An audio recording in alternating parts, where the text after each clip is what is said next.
Seru nih. Yo yo, welcome back again to my YouTube channel. Oke, guys, gue nggak usah banyak-banyak muka dima ya. Gue excited banget ini gue kembali lagi nge-record di tempat yang sama, cuman angle angle kameranya aja yang berbeda gitu. Gimana kabarnya nih, bro-bro semuanya? Semoga kalian sehat dan banyak rezekinya, amin ya kan. Di video kali ini gue akan ngebahas 5 tradisi tahun baru 1 Muharram atau tahun baru Islam ya, yang katanya penuh dengan mistis. Ya pokoknya kita lihat tradisi yang ada di Indonesia. So gimana kelanjutannya? Jangan lupa di like, comment, and subscribe. Yuk intro terlebih dahulu.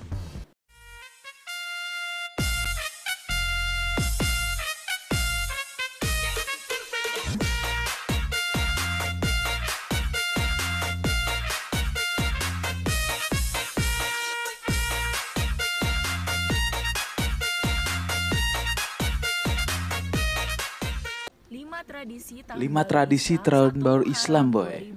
Oke, kita lihat di berbagai daerah. Tahun baru Islam 1 Muharram 2022 yang dirayakan oleh seluruh umat muslim. Kalender Hijriah juga punya 12 bulan ya, oke. Lalu apakah ya kan teman-teman sudah tahu kalender Hijriah? Tahu dong ya, masih kita nggak tahu. Tahun baru Islam 1 Muharram 2022 kita lihat dulu ya, guys. Jatuh pada hari Sabtu 30 Juli 2022. Hari itu juga ditetapkan sebagai hari libur nasional. Sama ya, pokoknya kegiatan 1 Muharram ini banyak digelar berbagai daerah di Indonesia gitu, karena memang tradisinya sangat kental dan sudah mendarah daging gitu. Tahukah teman-teman, ternyata tahun ini miniatur ya? Ini keren. Dirayakan di berbagai daerah dengan beragam banyak banget ini. Unik loh. Berikut Oke, ini kita lihat perayaan Tahun Baru Islam 1 Muharram 2022 di berbagai daerah. Simak. Anjir, berebutan coy. Tradisi kirap kebo bule Surakarta. Oke, kita lihat.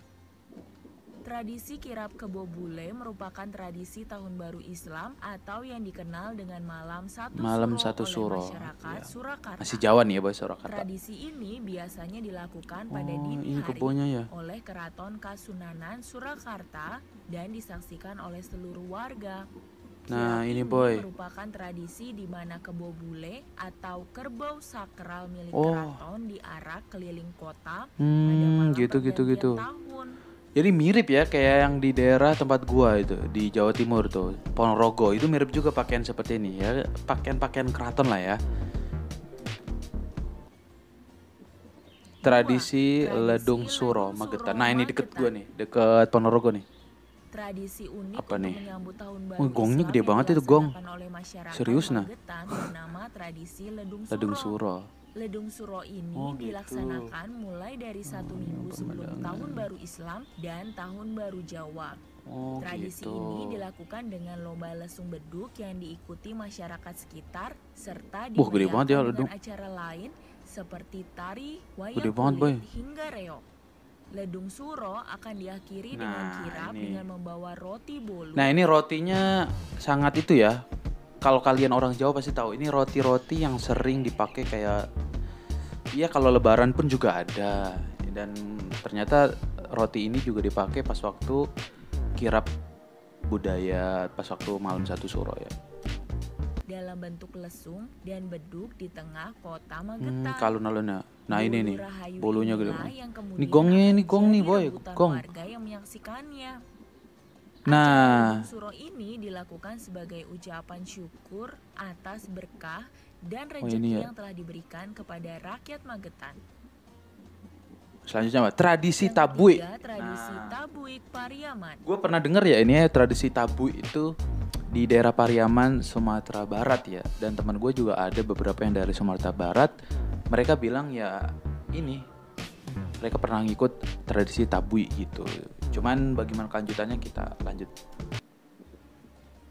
Di Pariaman, tinggi banget. Ini menyerupai patung burak, seekor kuda bersayap dengan kepala perempuan. Nah, buruk itu Jika kalian belum tahu, buruk adalah kendaraan yang dinaiki Rasulullah SAW ketika beliau sedang Isra Mi'raj gitu. Buruk ya dari kata barkun, artinya petir atau geledek lah gitu, halilintar. Kenapa dinamain buruk itu karena memang kendaraan ini atau hewan surga katanya ya, itu secepat kilat gitu. Jadi bisa mengantarkan dari Nabi Muhammad itu dari Masjidil Haram ke Masjidil Aqsa dengan waktu yang sangat cepat dan sampai naik ke Sidratul Muntaha gitu. Lanjut. Patung Tabuik ini terbuat dari bambu, rotan, tinggi banget ya. dan kertas. Tinggi banget nih. Pada punggungnya terdapat sebuah peti yang berisi hiasan dekoratif dan payung. Tradisi ini dilakukan dengan serangkaian pembuatan tabuik seru gitu, boy, seru. Muharram hingga 10 Muharram yang akan berakhir di laut. Nah, potong lagi ya.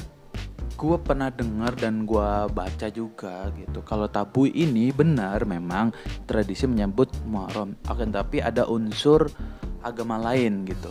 Bukan Islam doang gitu maksudnya, yaitu adalah agama Syiah gitu. Kenapa demikian? Karena konon kata kabarnya gitu kan, kalau tabuik ini itu dibawa orang-orang Persia dan India. Sedangkan di negara tersebut dulu dan sekarang pun banyak komunitas Syiah gitu. Makanya tadi kita dengar bahwa tabuik ini dilaksanakan dari 1 Muharram sampai 10 Muharram gitu. Puncaknya 10 Muharram gitu. Ya. Lanjut aja. Yang keempat, upacara bubur suro. Nah, ini gue pernah dengar juga bubur suro Jawa Barat. Masyarakat Jawa Barat Jogja juga ada ya bubur suronya. Baru Islam dengan upacara bubur suro.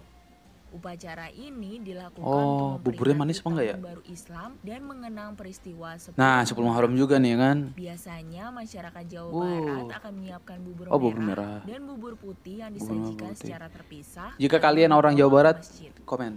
Apakah kalian udah pernah ngikut? Orang-orang akan sama ya pakaiannya nih. Nih, pakaiannya sama. Baru Islam. 5. Tapa Bisu Yogyakarta. Apa ini? Baru denger gua. Tapa Bisu dilakukan dengan berjalan kaki mengelilingi benteng keraton Yogyakarta. Ya udah tau lah ya, Jogja tanpa berbicara. Apa ya? Keraton lah, kerajaan. Tradisi mubeng benteng atau keliling benteng ini dimulai dari zaman Sultan Agung Raja Mataram pertama yang mencetuskan sistem penanggalan Jawa. Iya benar. Jadi dulu sebelum adanya Islam gitu yang ada di Jawa, dulu masyarakat Jawa yang nggak pakai kayak suro, sapar, mulut gitu, nggak gitu. Dan kalender tersebut dicetuskan oleh Sultan Agung pertama tadi yang Raja Mataram gitu. Jadinya orang Jawa itu yang pada dasarnya udah tersiarkan agama Islam gitu, ya membuat kalender Hijriyah versi Jawa gitu. Ada 12 tuh ya. Gue udah nggak semuanya apal sih gue. Kayak taunya kayak suro, sapar, mulut, mulut, terus Jumadil awal, Jumadil akhir, terus Rajab, Sya'ban, Poso, Bodo ya kan, terus besar sama besar apalah pokoknya itu. Sok tahu banget anjir gue. Ya pokoknya itulah. Sebagai tradisi, mubeng benteng itu artinya muter benteng ya. Kali dilakukan. Ritual rame banget, seru nih boy. Dari sisi kiri atau barat keraton. Rame banget boy. Sesuai falsafah Jawa. Nih. Jarak yang ditempuh sekitar 5 km. Nah, jadi begitu ya guys semuanya. Jadi ternyata mungkin ini gak semuanya ya, gak semua tradisi yang udah disampaikan di video ini. Cuman ini kita tahu gitu bahwa 1 Muharram itu tidak selalu identik dengan yang hal-hal mistis gitu. Mistis. Ini merupakan istilahnya mengenang kembali masa hijrah Nabi Muhammad SAW, yaitu dari kota Makkah ke kota Madinah gitu hijrah. Nah, itu dihitung menjadi 1 Hijriah dan sampai sekarang nih kan 1445 gitu. Jadi jangan selalulah kita kaitkan apa-apa itu tentang mistis, dikit-dikit mistis. Ini ya tradisi Indonesia yang harus kita lestarikan gitu. Enggak menyimpang kok. asal ini on the track dalam agama Islam itu. Maksudnya jangan ada kesyirikan ya kan. Kalau misalnya nggak ada sangkut pautnya dengan itu ya boleh-boleh aja, ini kan budaya gitu. Dan Islam tidak menafikan budaya, akan tetapi budaya tersebut tidak melenceng dari akidah Islam. Gitu teman-teman. Jadi kalian di rumah jangan terprovokasi. Wah, yang satu surau berarti malam yang sangat mengerikan gitu, banyak hantu. Ya nggak ada satu surau pun juga setan banyak boy gitu. Bantu yuk teman-teman semuanya dengan like, comment, and subscribe yang terpenting agar bisa gua menjadi semangat lagi untuk membuat video. Ya, selamat tahun baru 1 Muharram 1445. Kita doakan di tahun baru ini semuanya lancar, umat Islam juga berkah ya kan. Bukan hanya kepada umat Islam akan tapi ke seluruh bangsa dan tanah air. Salam and peace.